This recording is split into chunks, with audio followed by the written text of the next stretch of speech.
E aí pessoal, sejam bem-vindos a mais um vídeo aqui do canal Era Uma Vez na Cultura Pop, onde vai ser o nosso primeiro podcast aí.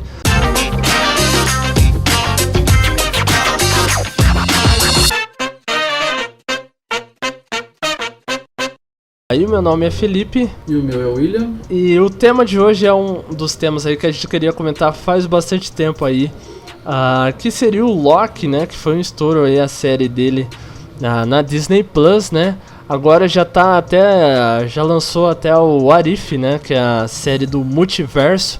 Mas antes do multiverso é legal a gente comentar um pouco de Loki, porque foi o Loki que abriu as portas para o multiverso, né? Tanto é que agora a gente tá com expectativa do No Way Home, né? Do Spider-Man 3.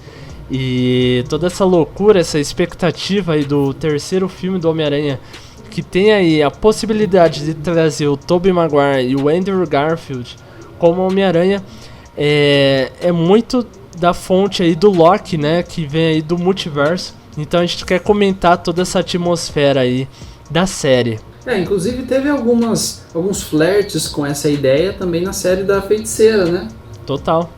Com a questão dela ela basicamente criar o seu universo particular ali, né? No meio de uma cidade antiga e moldar um ambiente para se tornar o seu universo, né? Ela não criou exatamente algo à parte, mas ele, de certa forma, era isolado do mundo exterior, né? Sim, e tinha toda aquela expectativa, né, que a Feiticeira iria explorar mais o multiverso, né? Tanto é que teve aí a aparição do Mercúrio, né, na série, com aquela brincadeira de trazer o mesmo ator. Por fim, era só uma zoeira da Marvel aí, trollou a gente aí, e não tinha nada a ver. Mas de fato agora a gente tem um multiverso, porque tem aí o trailer do Homem-Aranha 3 e eles trazem o mesmo ator do Homem-Aranha 2 de 2004, que é o Alfred Molina, como o Dr. Octopus. Sim. E começando aí a falar da série, né? Dando aí explicando mais ou menos aí a história, né, da série bem resumidamente. A gente já começa a série com o Loki, né, sendo preso na Torre dos Vingadores após a Batalha de 2012. Nisso acontece todo aquele rolê da viagem no tempo dos Vingadores em Ultimato, a qual eles pegam aí o Tesseract e eles começam a fazer alguns rolos ali com o Hulk, né? Eles tentam pegar, né, o Tesseract, né? Então, e o Tesseract acaba caindo na mão aí do Loki. E o Loki de 2012 acaba se transportando aí para o outro tempo e espaço, né? E acaba caindo num deserto, né? Que até eu não entendi muito bem, mas daí surge a TVA, que é os Guardiões do Tempo, manda, né? Os agentes do tempo prendem o Loki pra meio que organizar aí toda a linha do tempo, né? O Loki acaba estragando aquela linha do tempo e é ali que surge o evento Nexus, que a gente já vai explicar. E daí a partir, né, esses eventos Nexus seriam basicamente, né, aquele ponto na linha do tempo que eles chamam de a linha do tempo sagrada, né? Seria o ponto naquela linha do tempo que gera uma bifurcação, né, uma ramificação daquela linha principal, né? E toda vez que um evento Nexus ocorre, a TVA interfere para podar essa linha e manter apenas aquela principal como sendo a única existente, né? Então toda essa proteção, né, da linha do tempo original, né, é o que move a série, né? Principalmente ali no começo, a apresentação da TVA mostra a importância da linha sagrada do tempo, né? Isso é legal, que quando o Loki entra na TVA, né, ele vai ser julgado, e ali a gente tem uma representação, né, uma breve apresentação de todo aquele universo, né? É engraçado que aparece numa televisãozinha, né? É bem Jurassic Park, lembrou bastante aí a forma que o Steven Spielberg explica, né, toda a teoria dos dinossauros no filme de 1993. Fica aí uma referência, né, a um dos filmes clássicos. Lembrou também um pouco a apresentação estética dos jogos do Fallout também, né? Com aquela temática meio retrô, saca? Com elementos tecnológicos, só que visualmente, na questão estética, remetendo a tempos antigos, anos 50, sabe? Exato, né? Que bate aquela dúvida, né? Nossa, por que é uma coisa tão avançada e os caras usam, sei lá, máquina de escrever? Então, É uma coisa... Dá essa impressão meio anacrônica, né? Saca? De deslocamento no tempo onde você não identifica onde aquilo se passa, né? Isso, total. É uma brincadeira aí que a série traz aí no visual. E daí, na explicação do universo da TVA, a gente tem também a explicação do que são as variantes, né? As variantes são todos aqueles que fazem alguma besteira. Na verdade, o que eu entendi é que já existem várias linhas do tempo e cada linha do tempo tem um Loki, né? Cada linha do tempo tem um Homem de Ferro, cada linha do tempo tem um Capitão América. E essas variantes, né, que variam aí pelo universo, cada um teve o seu evento Nexus, ou seja, elas saíram do ponto ali, né, que é da linha sagrada, e correram aí por um caminho que não era para ser atingido, né? E o Loki fez isso, né? Ou seja, já torna a coisa mais complexa ainda, né? Não é simples, é como se na realidade existem várias linhas sagradas e a partir de cada uma delas pudesse gerar uma ramificação. E em cada uma delas, algum Loki aprontou alguma coisa, né? E cada Loki, né? Cada linha do tempo, o Loki é diferente, né? Tanto é que tem um Loki bombado, parece. E ao decorrer da série vai aparecendo mais Locks também, né? Um Loki meio clássico, né? Loki clássico, Loki jovem, né? Acho que é Kid Loki, né? O Loki jacaré é o melhor, né? Né?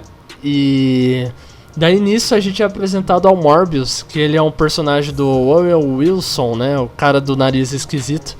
Que ele ficou famoso aí pelos filmes do Jack Chan e outras comédias também. E o personagem dele tá caçando uma variante aí pelo tempo, uma variante que também é do Loki. E nisso já desencadeia a relação dele com o Loki que a gente conhece, né? Sim, então sim. Ele vai atrás desse Loki pra, tipo, olha, você vai ser muito útil na minha missão, porque a variante que eu tô procurando já faz há um tempão e eu não consigo pegar ela, é uma variante Loki, né? Isso tudo se passa no primeiro episódio, né? Total. Né? E no segundo episódio, eles já começam aí a missão, né, de caçar quem é essa variante Loki. E nisso, no segundo episódio, né, o Loki, que a gente conhece, ele pensa assim, cara, se eu fosse o Loki, né, aonde eu me esconderia, né? Me esconderia da TVA, né? E ele descobre que para você se esconder de um evento Nexus, né, ele precisa estar dentro de uma tragédia, né? Eu esqueci o nome que eles dão na série, mas, por exemplo... eles chamaram de Armagedon, basicamente. Acho que foi esse o termo, fim do mundo, algo assim, porque qualquer ação que ele tomasse naquele ponto, independente de qual fosse, como aquele ambiente, aquele habitat, digamos assim, né, onde essa ação acontece, ia deixar de existir devido a uma tragédia, um Armagedon, que seja... então não influenciaria o que ele fez, aquilo não geraria uma ramificação, porque a história seria concluída ali. Então, essa variante do Loki passa a utilizar dessa brecha, digamos assim, para se manter oculta da TVA. Porque existe um monitoramento que identifica imediatamente após a geração de um evento Nexus para que a TVA possa ir até lá e tudo mais e tomar as devidas atitudes, digamos assim, né? E por conta dessa brecha, então eles não são notificados e ela consegue passar despercebida, né? Sim, total. Tanto é que tem a cena de Pompeia, né? Que ele ele vai lá para exemplificar a ideia, né? Tá bem à frente de uma tragédia que tá prestes a acontecer e o Morbius fala, cara, vamos fazer um teste. E daí eles têm um aparelho de ramificação da linha sagrada, né? E tudo que o Loki fazia lá, né? Ele, tipo, falava, pessoal, né? O vulcão vai explodir, sei lá. Ele começa a falar, todos vocês vão morrer, né? E ninguém liga, né? Ou seja, diante de uma tragédia, então, a ramificação é quase nula. Totalmente nula, na verdade. Sim. Mesmo que o pessoal ouvisse o que ele tá falando ali e tentasse fugir, não dá tempo, né? Então, e não vai mudar nada na história. E assim eles percebem que era impossível pegar qualquer variante em um tempo a qual o Armagedon estivesse prestes a ocorrer. E é assim que eles conseguem capturar não, né? Encontrar a Sylvie, que é a Loki variante aí do Loki original, né? Que a gente conhece. E nessa cena, né? O Loki, ele sempre tem aquela jogada meio de traição, né? E ele meio que dá uma conversada com ela. E ele meio que dá tipo, eu não tô muito com a TVA, eu quero te ajudar. E meio que ela não aceita. E assim ela acaba fugindo daquela situação. E ela acaba armando várias bombas, né? Em vários momentos que eram significantes, né? Na linha sagrada. Então ela explodiu, acho que Volmir, Asgard e outros pontos ali, né? Então a ação terrorista dela meio que ramificou várias linhas do tempo. E nisso é até um furo de roteiro depois, porque eles não explicam como é que eles consertaram isso, né? Sim, é como isso foi tratado, né? Verdade. Porque depois o Morbius fica assistindo na TV lá, tipo, várias ramificações, né? Daí até aquela guarda, né? Que eu esqueci o nome. Ela fala, puxa, agora não tem jeito mais. E daí momentos depois na série, né? No final, eles meio que olham na TV e tá tudo normal. Então meio que é um furo de roteiro aí, ou eu perdi algum no final segundo. Não, mas né, um pouco diante, né? Não, no final quando eles estão... Não no final, né? Acho que o penúltimo capítulo, penúltimo episódio, eles olham pra tela assim e tá tudo normal. E daí comentando também, o que é legal é que nisso o Loki e a Sylvie, eles fogem daquela situação, eles meio que tretam no começo, né? E coisa de Loki, né? Ficar desconfiado um do outro. Porque os dois são Loki. E daí é legal também que eles, ao bater o papo ali, eles descobrem que todos da AVT são variantes, né? Isso sim. já é uma reviravolta na série, né? Porque a gente é muito bem estabelecido na série o que é a TVA, né? Então, tanto é pra exemplificar o quão poderoso tem ali as joias do infinito, né? Que é uma coisa que demorou uma década para estabelecer no cinema, né? A qual gerou o maior evento do cinema, que foi Guerra Infinita e Ultimato, e engloba, né? E gira tudo em torno das joias do infinito, né? Então, o cinema que chorou por causa de personagens que morreram por causa da joia do infinito, ali na série eles meio que desvalorizam completamente ela, né? Zombam, né? Sim, elas são tratadas ali como peso de papel, né? Porque literalmente. São tantas delas que surgem dessas diversas variações de linhas paralelas, etc., que eles acabam podando, né? Que aquilo ali, tipo, acaba sobrando, às vezes trazem algum e vira meio que coisa de gaveta, né? O pessoal larga lá de fundo, usa de peso de papel e tudo mais, não tem relevância nenhuma, né? Total. E isso que é legal, porque eles ficam agora... A série já não é baseada mais em... O objetivo da série não é, tipo, capturar a variante, né? Mas sim o que tá atrás da AVT, né? Se a AVT é falsa, quem que tá atrás daquilo, né? Porque a gente é estabelecido que tem os 3 Guardiões do Tempo, que eles são lá os chefões lá. E só que daí eles percebem, cara, quem que são esses chefões, né? E daí quando eles decidem realmente combater, né, a AVT, tudo bem que a gente tá resumindo bastante porque acontece um monte de conflito, mas a AVT capturam de novo o Loki e a Sylvie, e assim eles conseguem combater, ficar de frente a frente com os 3 Guardiões do Tempo. Tem todo um rolê pra eles escaparem ali enquanto estão sendo, o Loki, assim, torturados e tal, e eles conseguem chegar até o altar, praticamente um altar aquilo, né? Onde ficam os 3 Guardiões. E defrontando esses 3 Guardiões, na realidade eles acabam descobrindo que esses Guardiões não são o que pareciam ser, né? Inclusive o Loki, ele consegue convencer o Morbius, né? Que ele é uma variante. Tanto é que a gente esqueceu de falar aí, mas um dos pontos chaves que todo mundo bombou na rede social é que queria ver o Morbius andando de jet ski na cena final da série. Porque o tanto que ele falava no começo, né? Nossa, cara, eu gosto de jet ski. E depois fez sentido, porque ele é uma variante. E da linha do tempo dele, ele era um cara que andava de jet ski, vai ver, curtia bastante. Sim, sim. Ali deixou de... você vai vendo elementos, né, que vai remetendo a essa ideia de que aquilo ali não é tudo. Porque no começo da série, ele basicamente já estabelece que aquelas pessoas que fazem parte da TVA são pessoas que foram criadas por esses senhores todos poderosos assim, para tomar conta do tempo. Então eles são seres, ou melhor, disse que eles são seres criados exclusivamente para cuidar do tempo, né? E quando eles descobrem que na realidade eles são variantes como todas as outras pessoas, então tem aquele choque.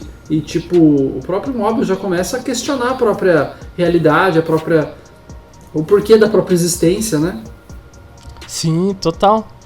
E quando eles vão enfrentar os 3 guardiões, é uma cena bem impactante, né? Porque a Sylvie acaba lançando a espada, né? A adaga, esqueci o nome da arma dela.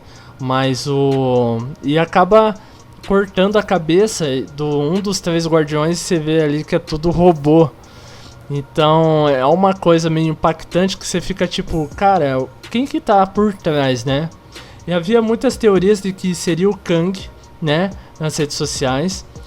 E nesse meio rolê aí, a gente tem também a desidratação que fala, que é quando o Loki desintegra, né? Na real. Sim, sim. Porque o Loki é desintegrado e a Sylvie, depois disso, ela também se desintegra. E nessa desintegração, eles acabam caindo num mundo, acho que meio que o tempo final, não o tempo final, né? Mas tudo que é o mundo meio pós-apocalíptico, né? Onde deu tudo errado. É basicamente o ponto a partir de onde a realidade está sendo construída, né? Onde o tempo está sendo construído, porque até então era como se tudo já tivesse sempre existido e existia aquele ciclo, né? Eles conseguiam acessar qualquer ponto do tempo, né? Mas existia um tempo limite, né? Que seria onde a história, segundo eles, ainda estava sendo escrita por esses guardiões. Até então tudo era controlado, tudo eles tinham conhecimento. E a partir daquele ponto ali, que seria um ponto zero, digamos assim, né? Não se sabia mais o que havia depois, né? Então é no fim desse tempo, nesse limite, que eram descartados essas versões que divergiam a partir do ponto Nexus, né? Porque até então se acreditava que aqueles mundos divergentes, digamos assim, essas pessoas que estavam nesses mundos eram simplesmente apagadas e deixavam de existir. Mas na realidade não, eles eram transferidos, né? Eles eram enviados através desse processo maligno do mal aí para essa época, e tanto que você vê lá destroços de cidades, você encontra pessoas ali dentro e tudo mais, né? Nesse fim de mundo, basicamente, né? Pessoas malignas do mal, então. E quando eles caem nessa terra, é legal que dá aquele cliffhanger, né? Chama. Sim. Que é aparece todos os não, né? Mas 5 versões de Loki, né? Acho que naquele momento aparecem 3, não é? Aquele que é o clássico, o menino e aquele fortinho e o jacaré, né? Isso, total. E nisso, todo o último episódio são esses Locks tentando se meio que ver uma forma de sair dali, né? Porque não é só um cenário devastado e em conflito, mas tem também aí uma criatura, aquela entidade, né, que consome eles, né?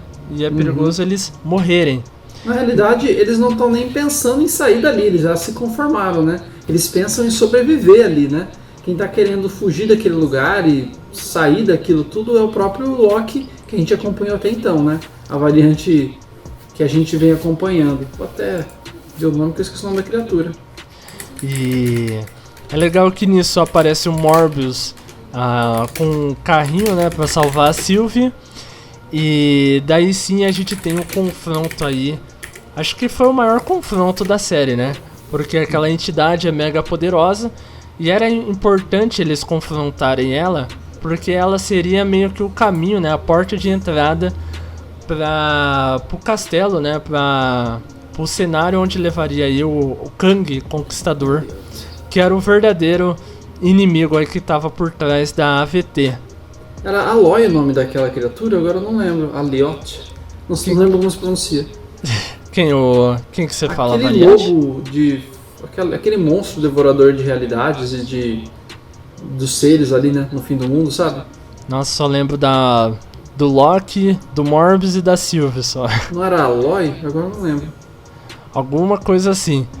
E daí tem... e daí eles até que conseguem... Tem uma cena muito épica, né? Do Loki clássico, né? Que ele conjura lá o poder dele pra fazer aquela distração, né? E sim, aquela entidade... Ele basicamente materializa uma ilusão de Asgard, né? Sim, o quão poderoso ele é, né? Até uma teoria que ele fala que esse Loki, ele conseguiu conjurar Asgard inteira porque ele passou muito tempo sozinho. Então ele usava o poder dele pra, de alguma maneira, se sentir em casa. Então ele conjurava Asgard, né? Enquanto ele tava perdido no espaço. Legal, né? É uma teoria legal, né? E enfim, o Loki e a Sylvie conseguem invadir aí o castelo do Kang, né? Que foi quando a internet viu, explodiu aí, né? Tem toda aquela intro, né? O último episódio já começa com aquela introdução lá do universo da Marvel, né? Com uma linha temporal única, né? E mostrando aquele visual bem bonito, né? Aquela arte conceitual, assim. Sim. O pessoal lá, as linhas do tempo passando, né? E você vê a construção daquele universo, né? E o castelo tem uma pegada bastante do Doutor Destino, né? Que ele tem uma coisa meio medieval, né? Então lembrou bastante isso. Eu fiquei até com uma dúvida, assim, por mais que a chance de ser o Kang era muito, né? Naquele episódio. E daí a gente foi apresentado ao Kang, né? E o Kang é um personagem que ele é... Como se diz, né? Ele é um cara que ele... Não é que é simpático, né? É um cara que não demonstra muita maldade, né? Por mais que ele é mal, né? E se for ver. Daí fica a discussão. Na realidade ele não parece ser mal, ele parece ser pragmático, né? Ele procura trabalhar independente dos meios para atingir um fim, né? Maquiavélico seria o termo, né? Porque ele quer manter as coisas de forma organizada, porque ele sabe o que pode acontecer se aquilo tudo sair de controle. Então, independente de quem ele tenha que eliminar ou o que ele tenha que fazer, ele trabalha focado em manter as coisas funcionando. Ele é maligno do mal, né, William? Maligno do mal. Então, porque ele explica, né? Olha, eu era um cara muito inteligente no século sei lá o que, e nisso eu consegui ver o multiverso. Só que minhas outras variantes eram muito piores do que eu e acabariam com o multiverso, tal, alguma coisa assim. Inclusive, na realidade, dá a entender que não era ele de fato a personalidade que conhecemos como Kang dos quadrinhos, né? E ela seria, na realidade, uma dessas variantes, a mais maligna do mal, sabe? Sim. Essa que a gente conhecia é a mais boazinha, né? Se for ver. Então, ele prende todas as outras variantes e assim ele cria a AVT para o controle, né? Sim. Só que daí ele quer se aposentar, né? Fala que tá cansadão, que não vê a hora de chegar a aposentadoria dele. Daí ele fala, vocês querem continuar? Vocês podem continuar, né? Mas se vocês quiserem liberar o universo aí, tá suave. Então foi basicamente isso que o Kang, né, demonstra. Tanto é que tem aquele conflito, né, os dois Locks, eles querem destruir o Kang, né, de qualquer forma, porque vê ele como um cara que prendeu, né, a linha do tempo, né. Sim, tem aquele... tá por trás de todas essas estratagemas e todos esses problemas que muitos passaram e tal, né, tanta gente foi descartada, né. Tem muita questão do livre-arbítrio, né? Você poder escolher seus próprios caminhos, né? Sim. E daí dá no que deu. E que a Sylvie acaba liberando aí todo o multiverso. Ela joga o Loki por uma TVA. E aqui é legal, né? Daí já começa um monte de teoria, porque ninguém sabe ao certo o que vai acontecer. E assim é bacana, né? E assim que é bacana. Porque essa é a única série que vai ter a continuação, né, da Marvel, né, porque Feiticeira Escarlate, ela conclui né, aquela história, arco, né? Fala bastante do luto, então ela fecha aquele ciclo. O Falcão e Soldado Invernal também conclui aquela jornada ali, né? Eles transformam o Sam Wilson no novo Capitão América. E agora essas duas séries não vai ter mais continuação porque elas vão derivar novos filmes. Agora o Loki, além dele aparecer em Doutor Estranho 2, ao qual ele foi confirmado, ele vai ter sim a segunda parte aí da série do Loki, né? Então, aquela cena final que o Loki vai explicar pro Morbius, né, tudo que aconteceu, né, e que o Kang tá vindo, né? E o Morbius fala, quem é você, né? Daí já até dá uma dorzinha no coração, porque vai saber se esse Morbius gostava de jet ski, né? E enfim, daí ele olha pra aquela estátua, né, da AVT e vê que não é mais os 3 Guardiões do Tempo, e mais sim o Kang. Ou seja, né, ele já tá em outro multiverso, a qual o Kang ali é o verdadeiro controlador. Sim. Sem máscaras. Ou alguém é por trás daquele Kang, mas isso não é o provável, né? Caramba, pensou? Mas é outro Kang acima do outro Kang, né, velho? E nisso desencadeia várias teorias, né? Então, como a gente falou, ninguém sabe muito bem o que vai acontecer, o que tá acontecendo na verdade, né?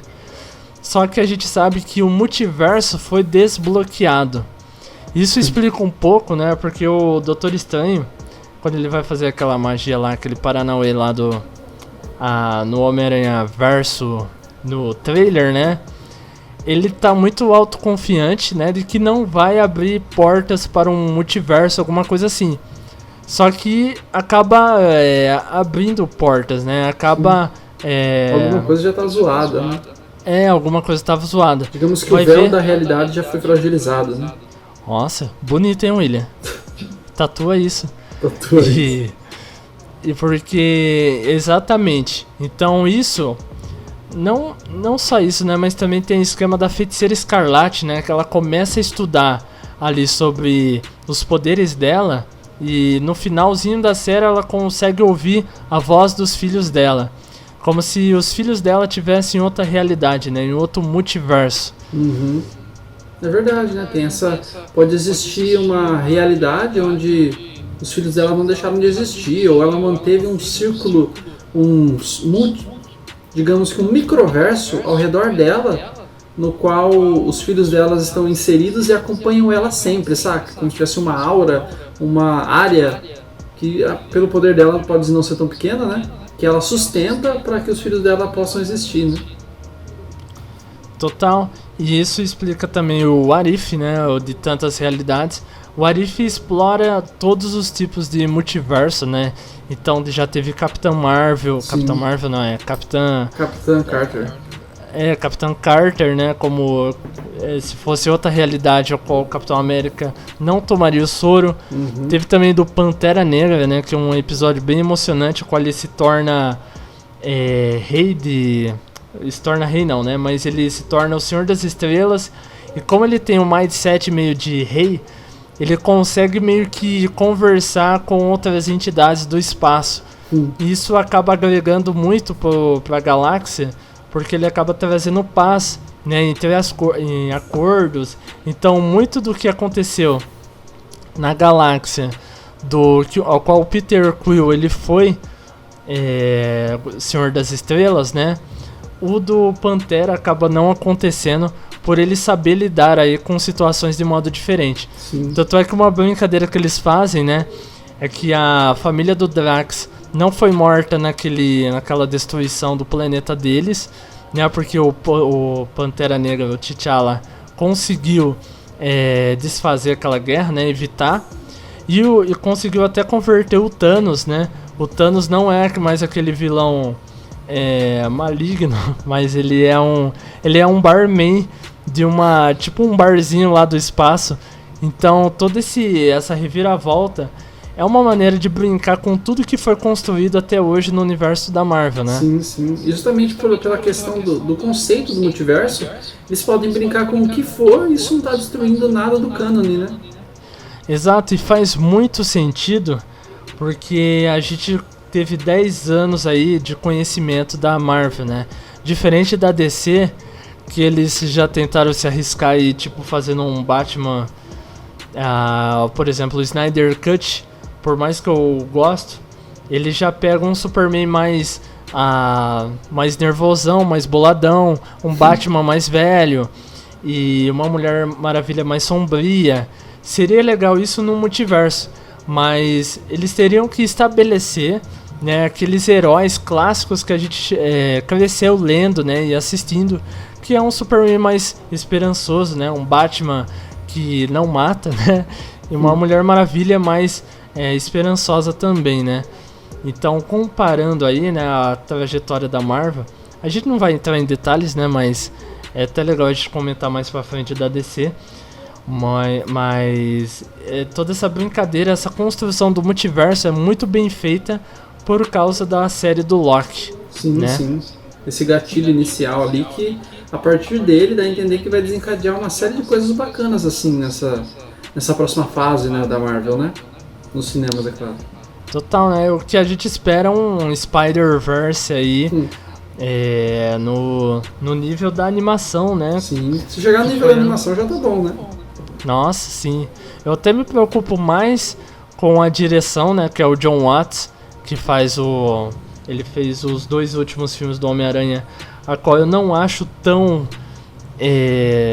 poderosos quanto foram os do Sam Raimi, né? Sim. Isso me preocupa um pouco, mas só de ter ali Tobey Maguire já meio que tá quase pra sair, né? Já é uma coisa de se esperar umas coisas legais aí do multiverso. E se imaginar também o Sam Raimi também dirigindo o Doutor Estranho, né?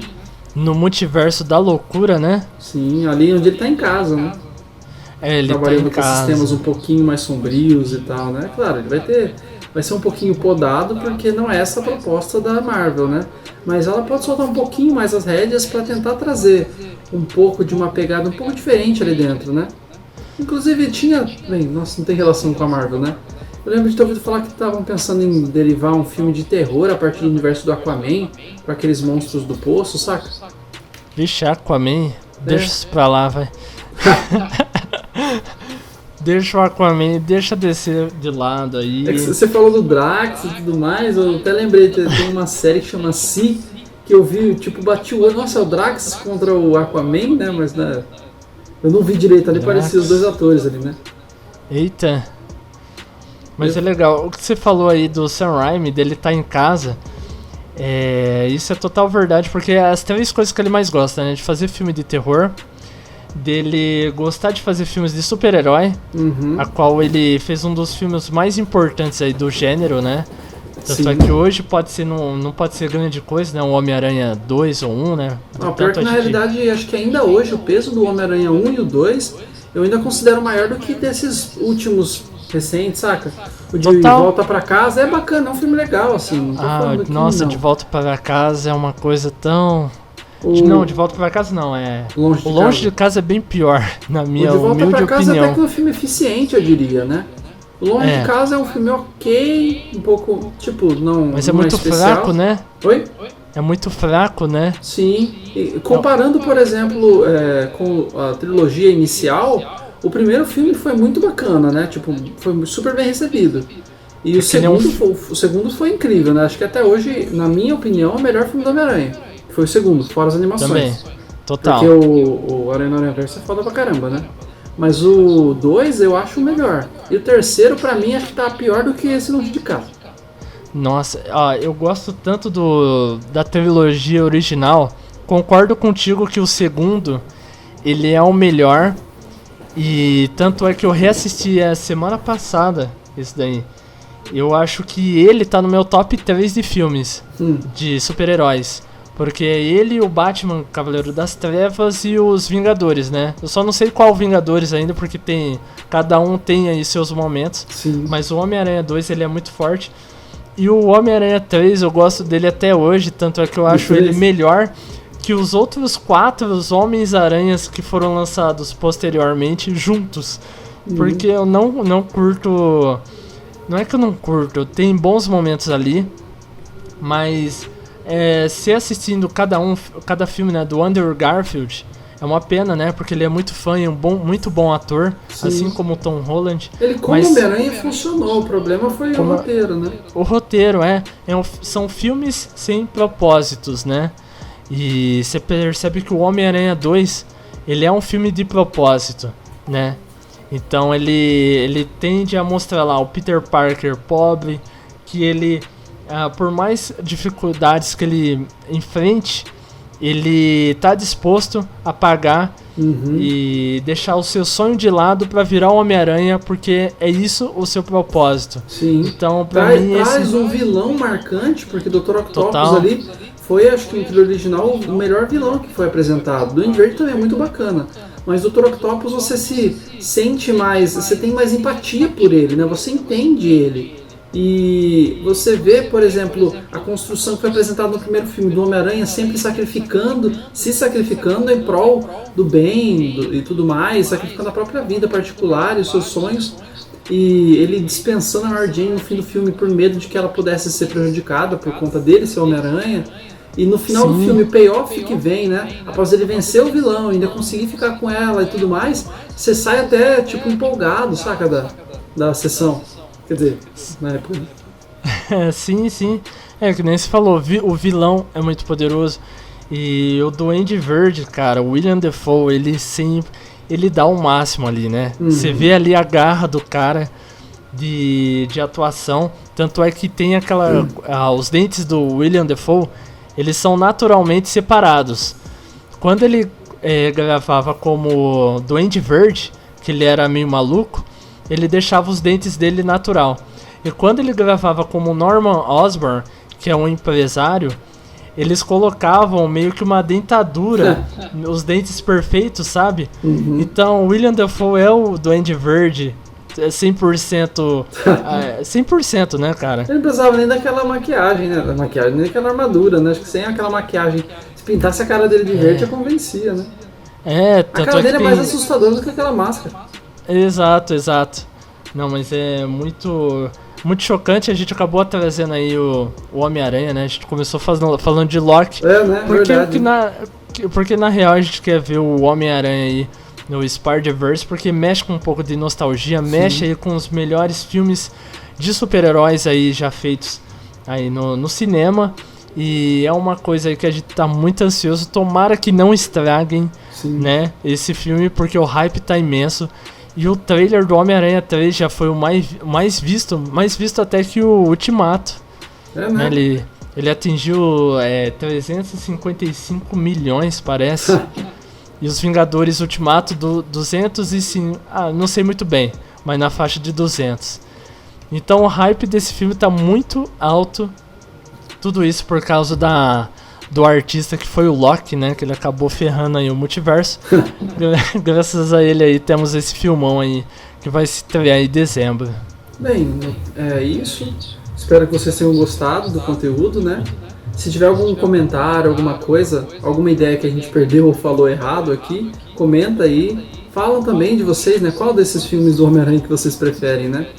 Tipo, muita gente cresceu depois da apresentação desse início e já estava inserido num contexto onde filmes de super-heróis já não eram tão incomuns, né? Quanto foram na época em que esses primeiros saíram. Então não tiveram o mesmo peso. E talvez justamente por isso, algumas pessoas não vejam esse com os mesmos olhos que a gente vê.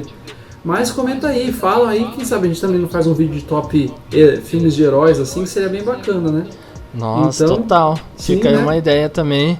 E comenta aí também o que vocês acham de Loki aí, né? Porque a gente também não sabe o que vai acontecer, mas Loki é um personagem muito importante pra Marvel. Sim. E o Tom Hiddleston manda muito bem, né?